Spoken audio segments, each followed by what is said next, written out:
Hello. Today we visit a r/AskReddit post to ask what is a creepy fact about the human body. Make sure to comment an interesting or cool feats you can do with your body or just your opinion on this thread. With that, sit back and enjoy. Your intestines know what shape they're supposed to be in, and can move themselves, which means gut surgeons can just stuff them back into you when they're done and they'll sort themselves out. They don't really know, it's more of a gut feeling. I have had my intestine resected, piece cut out, sewn back together, and now I am picturing the surgeon just shoving my guts back into me like a sleeping bag in a stuff sack when the job was done.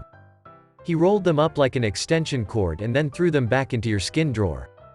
I am a surgical nurse at gastrosurgeries and this is quite on point. If the need to check all of you bowels, they just pull it out, put it on your chest or whatever and just puts it back in when needed.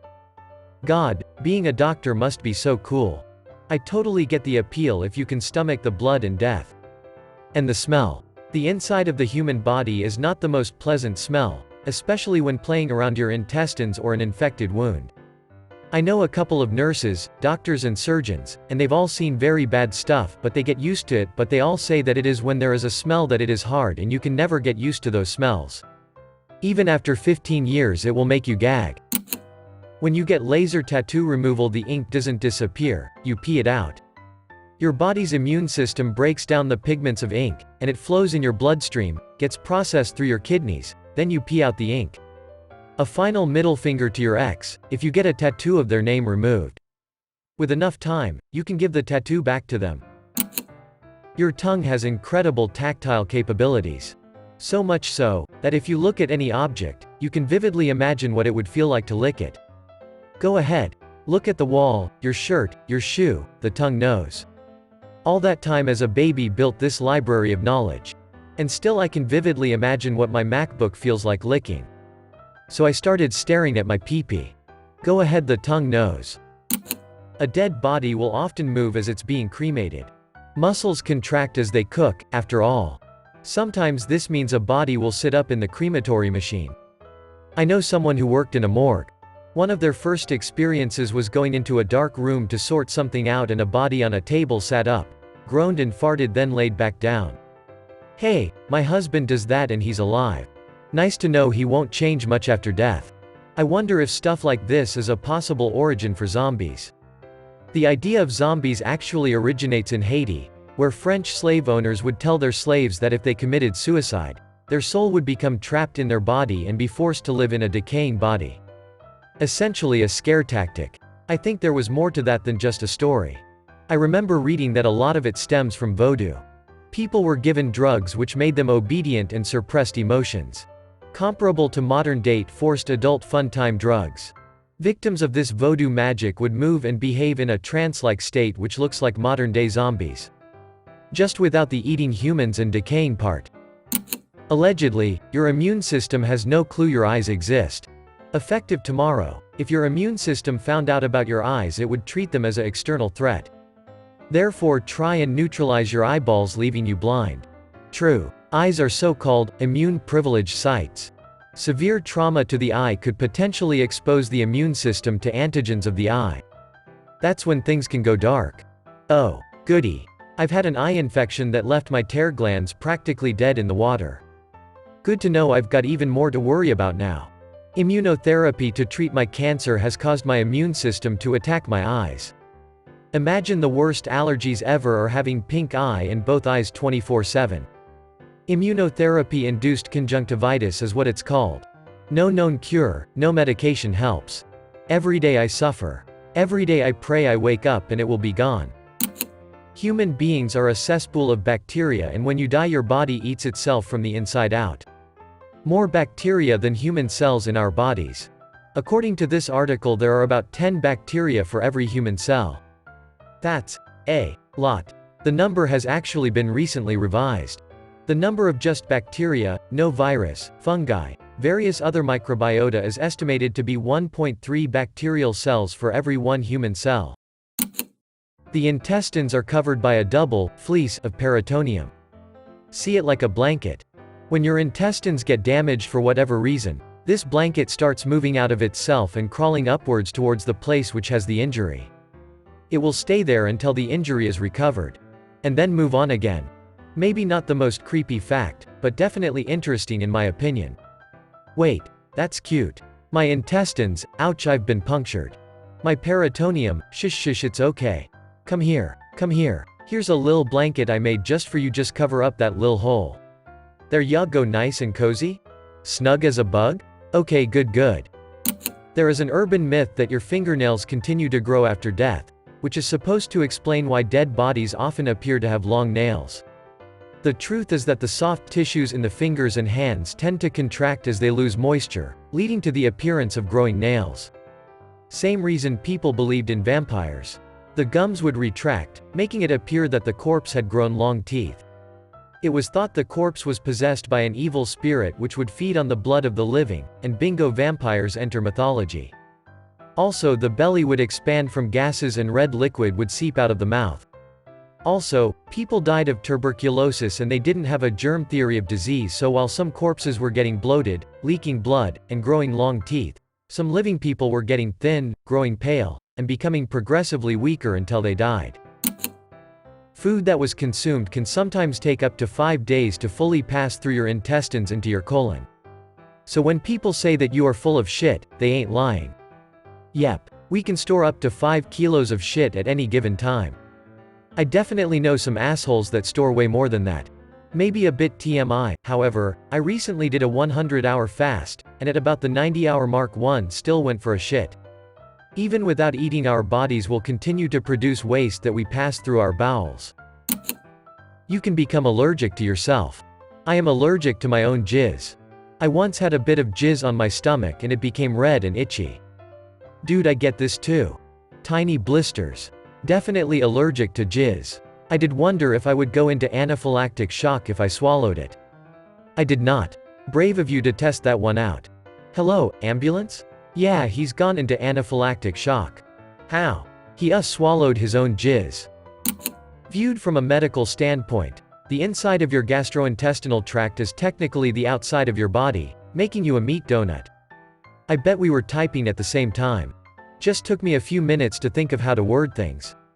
I definitely like your wording better. It is creepier. Incident number 1, I had a bad enough broken bone when I was 9 that it almost killed me. Apparently the marrow that makes blood can't exist in your bloodstream. Fun fact lol. Incident number 2, my orthopedic surgeon and my neurologist still don't have a good explanation as to how I have full range of motion in my legs, i.e., the ability to walk or run even. I've never seen a super smart guy like my neurologist just go, I don't really know, after I had broken my back and had nerve damage and partial paralysis in both legs. My neurologist says that sometimes cerebrospinal fluid can act as a bridge for major nerve damage, so maybe that. Otherwise? He wrote some published stuff about it that was more question than answer, haha. All I know is that when I get x-rays done or switch doctors, the response is, how did you walk in here? It visibly unsettles them. Like I'm playing a prank and my wheelchair is hidden somewhere, lol. I don't really care, if I'm being honest. It hurts a lot sometimes, and people get really weird sometimes when I remind them that I can't do some things, but shrugs, I can walk, so it doesn't matter much to me.